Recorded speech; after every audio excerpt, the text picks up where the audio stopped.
Hi, everyone. It's very nice to be with you. And I am going to spend the next 20 minutes or so explaining my concept of Sitopia and why I think food can save the world. So what is Sitopia? Well, it's a word I invented about 15 years ago. It just means food, place, from the Greek sitos for food and topos for place. And the reason I invented this word is because I came to realize through my research into how to feed a city that we live in a world shaped by food. And it just struck me that we needed a word to describe this phenomenon because it's a very powerful force shaping our lives and world. What do I mean by that? Well, if you look at an image like this, I mean, one of my favorite images, I have to say, of the relationship between the city and the countryside. This is painted in the 14th century by Ambrogio Lorenzetti. It shows a relationship that's really fundamental to urban civilization, which is the relationship, of course, between the city and the countryside. And without countryside, or if you like, modified nature or nature that we modify to feed us, of course, there would be no cities. But actually, this is an incredibly unusual image. It's very rare that you see the city and the country presented in this way, as equal partners, if you like, in a symbiotic relationship. But of course, this is the reality of urbanity.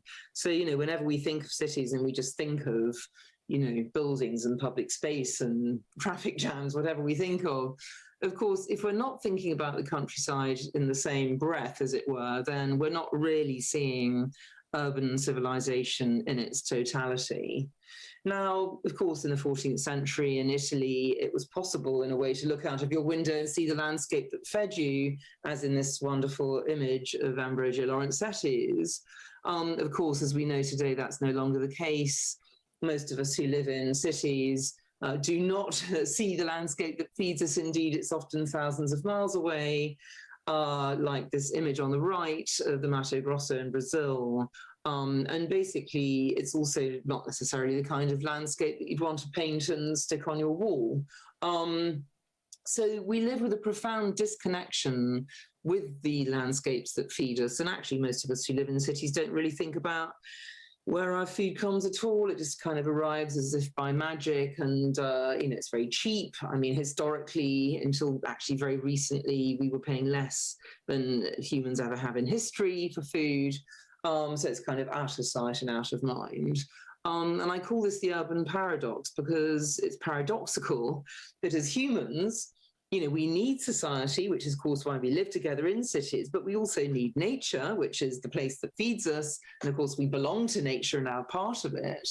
And so the question is, what is the ideal relationship between these two halves of our life? And the paradox is that there is no ideal solution to this, because the more we gather together to live in cities, the further and further we're getting from our sources of sustenance.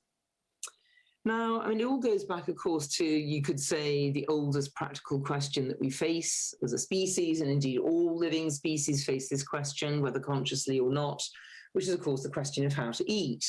Now, for most of human history, we were hunter-gatherers, which means we were living very directly in nature. And in a sense, our social needs and our needs for our natural needs were kind of part of the same thing. They sort of happened simultaneously. And there was no disconnection between our awareness of what it took to eat and indeed to live, and basically our everyday existence. The two things were one and the same. But of course, this question hasn't gone away. Just because we live in cities, it doesn't mean the question of how to eat isn't a very pressing and real one. And of course, the very business of becoming social, learning to share, the evolution of things like economy and so on, all evolved around this question, if you like, around the campfire, which was the original hearth, and how we historically made our place in the world. And as I say, in an image like this, these questions are very visible and very clear. And of course, in our modern world, they're extremely obscured from us, but they're no less important or relevant. Now, of course, we've come on a long journey since we live directly in nature, and I won't sort of try to make too broad a statement about this, because, of course, it's an incredibly complex evolution, but nevertheless, at a certain point, we started building and living in cities. And as soon as we started doing that, that kind of fundamental sort of togetherness that we had with nature, of course, begins to recede. And you start to see a duality in essence between, the urban parts of our lives and, the sort of the area around the countryside, modified landscape that fed us. Actually, it's interestingly, the early cities, people were aware that feeding the city was not an easy thing to do. This is the city of Ur, one of the very first cities in the world to be built in the ancient Near East. And actually, the question of what the relationship between the city and countryside should be was already very present. The Epic of Gilgamesh, the famous story written in Uruk, just down the road from here, as it were, confronts directly the relationship between living in a city and nature and how to bring these things into balance. But if we actually look at these early cities, they're very interesting in terms of the way they fed themselves. So if we look here, we can see a very compact city. It's surrounded by countryside. It's on a river, which of course brought water and nutrition. And interestingly, the harvest itself was organized by this large centralized temple complex, which was not only the spiritual center of the city, but also the administrative center. And it organized the harvest, actually. And you can see here a huge urban granary, grain being a very essential food for cities then as now, because of course it could be grown in surplus and very easily stored. And this was the basis, effectively, the central bank of the ancient city was its granary, because it represented, the ability to feed people, but also wealth, because it could be traded, and indeed was traded really pretty much from the beginning. In modern terminology, if we were going to say how did the world's first cities feed themselves, we would say, well, they were city-states, which means they were a combination of urban and rural land. They were on rivers, and critically, they were sort of, as it were, organized through a temple, which in modern terminology we would probably call a large food distribution hub. And this was actually an incredibly successful model. It was repeated all over the world. Actually, Athens itself was a polis, which means city-state effectively.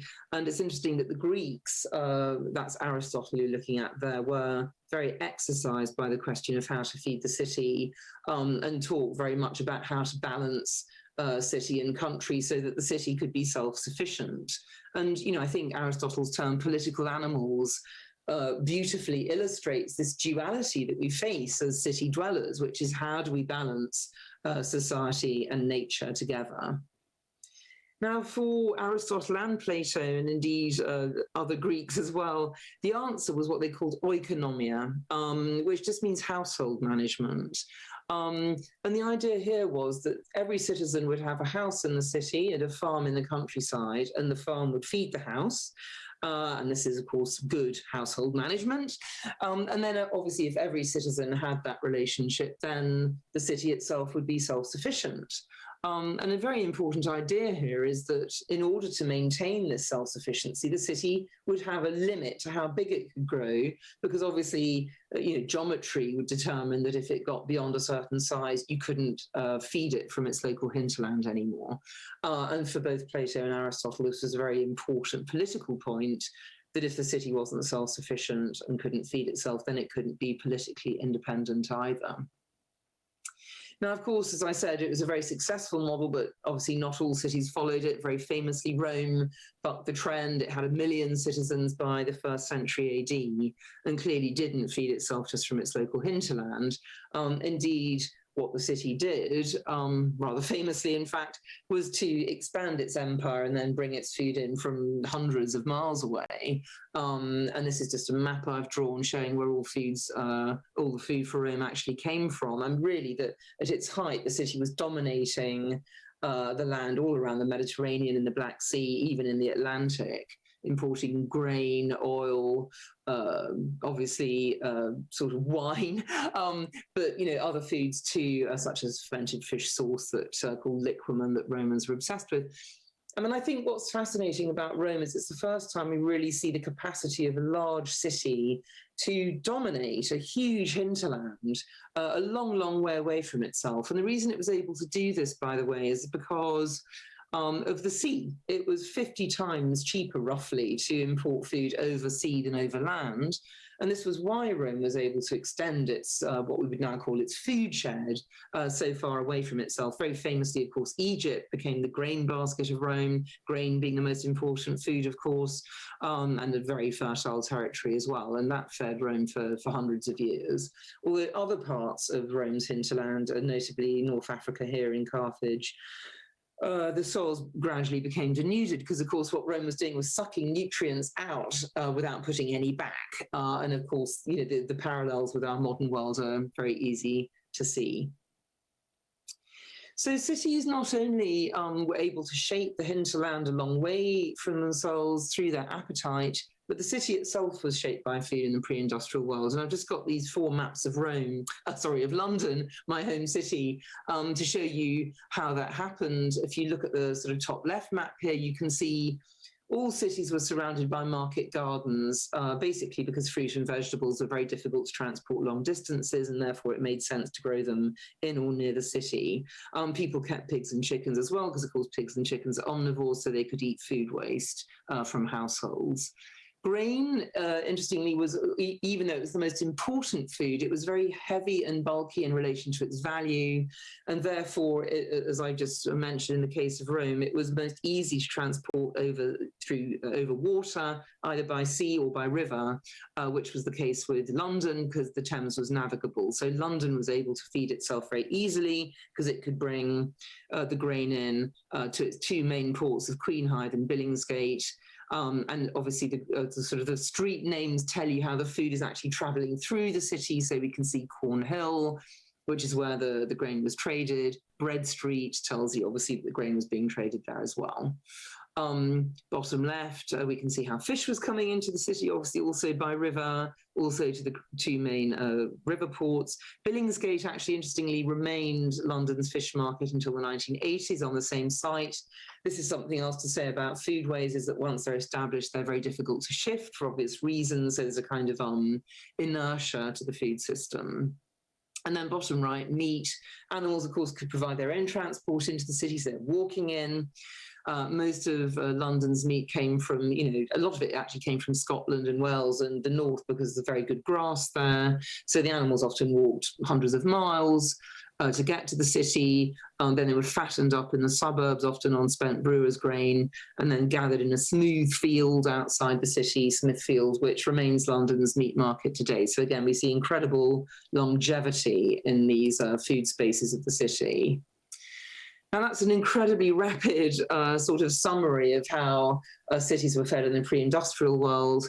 Obviously, when the railways come in the early 19th century, that all kind of goes out the window. I call this like goodbye geography, because it really is the moment when cities become emancipated from geography. And in fact, there are 3 key things that happen at this point. One is that cities are no longer constrained, the size they can grow or even where they can grow, and we start to see the beginning of rapid urban expansion. The second thing is that food starts to become invisible. So animals have been walking through the city before, and now suddenly food is going to arrive invisibly in the middle of the night. So we start to see a separation between foodways and public space.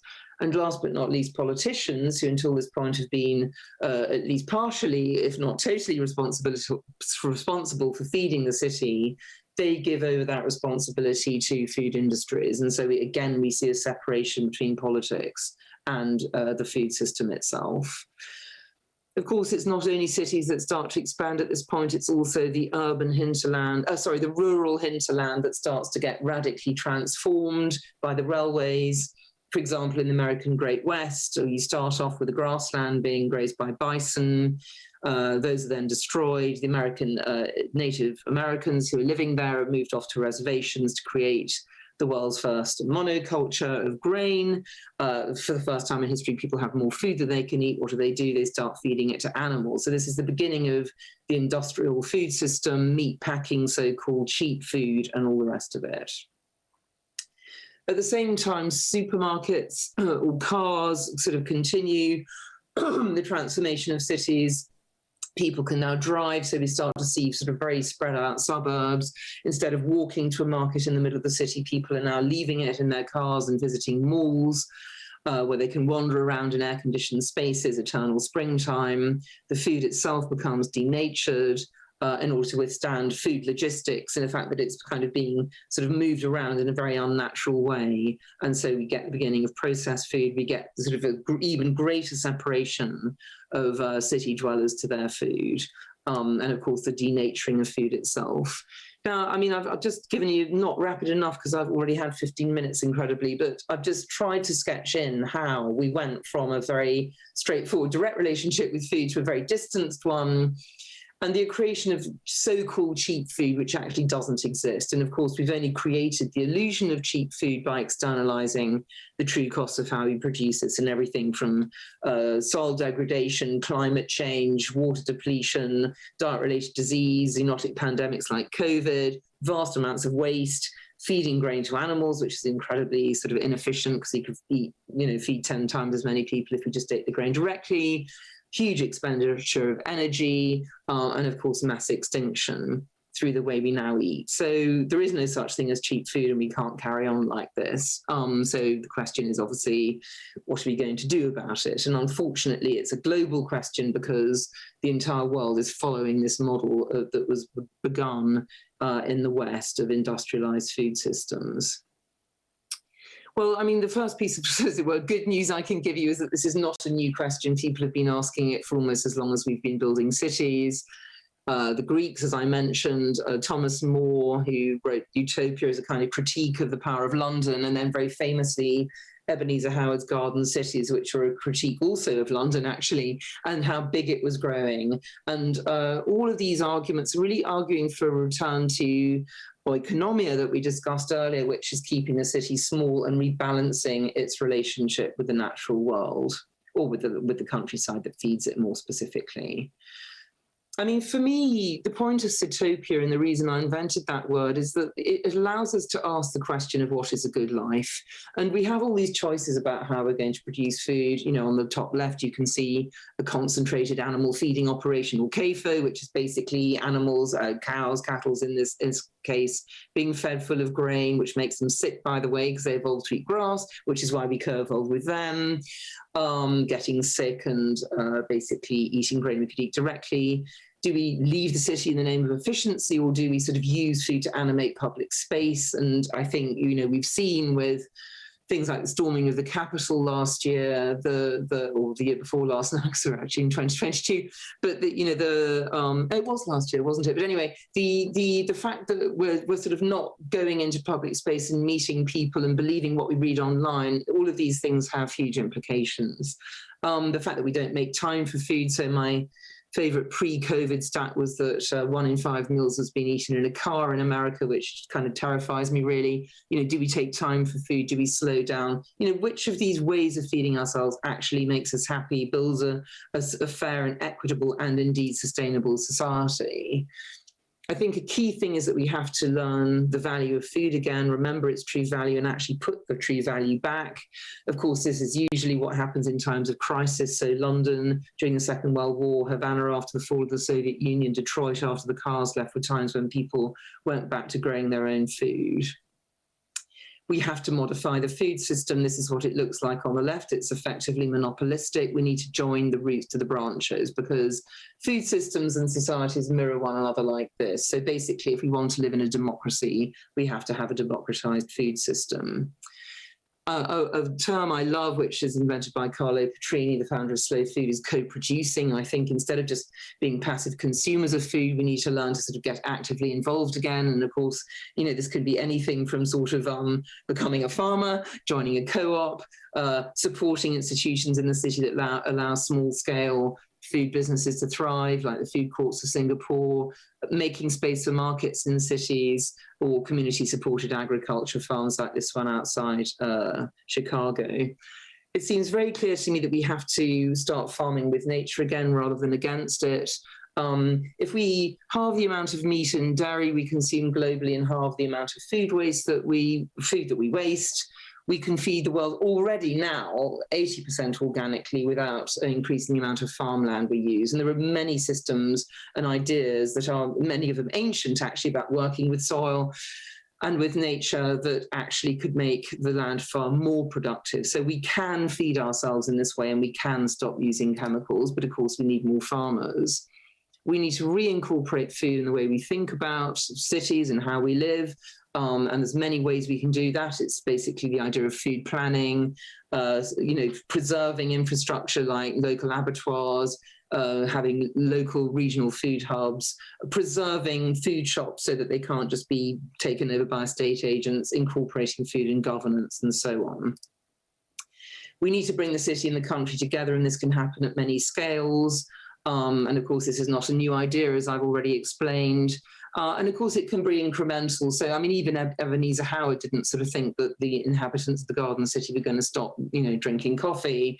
But as Julie Brown's food zones demonstrate, we can maximize the amount that we grow locally, but also still trade fairly around the world. We could preserve countryside as cities expand. We can interrogate the local hinterland to see what it could produce and strengthen that relationship with the city. We can reintroduce productive farming into the city, and we can plan new cities with farming in mind. I call it the creation of landscapes for human and non-human flourishing, because there is no human flourishing without non-human flourishing. It can be in the city, like this wonderful example of Pact in Antwerp, or it can be rooftop farming, as in Brooklyn Grange, New York, a farm I'm involved with in London, Sitopia farm, peri-urban farming, or just, again, incorporating food into our ideas for the future. My vision of a good society is one in which everyone eats well, because I think everything flows from that, because everything from our minds and bodies to landscape, cities, climate, society, politics, economics are all shaped by food. And if we value food, which is the most valuable thing in our lives anyway, then we can rebalance our relationship with nature and with one another within society, which is what we need to do in order to live a good life in the 21st century. Thank you very much. And if you want to know any more, it's all in here.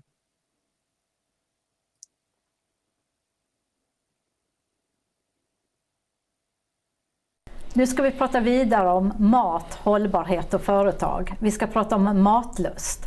Och med mig idag så har jag Sara och Helena. Och MatLust, det är en utvecklingsnod för hållbarhet och livsmedel. Och Sara, varför är det viktigt att jobba med hållbarhet och mat? Jo, men mat och sättet vi konsumerar mat på kan göra en oerhörd skillnad för vårt klimat och vår miljö. Till exempel när det kommer till ekologisk livsmedelsproduktion så är det jätteviktigt för vår biologiska mångfald. Och jobbar vi kring något specifikt koncept? Ja, vi utgår från ett forskningsbaserat måltidskoncept som tar ett helhetsgrepp kring hela matsystemet. Och det består av 5 kriterier som är likställda. Och då är det att det ska vara gott och hälsosamt. Det ska vara råvaror som är producerade ekologiskt och helst då från regenerativt jordbruk. Och att man baserar sin kosthållning på vegetabilier, fullkorn och baljväxter. Och att vi använder råvaror som är lokalt odlade i säsong. Och att vi försöker minimera svinnet i hela ledet när vi producerar maten. Okej, så det är grunden som MatLust jobbar utifrån. Och med vem, Helena, jobbar MatLust i hela livsmedel? För vi jobbar ju i hela livsmedelssystemet.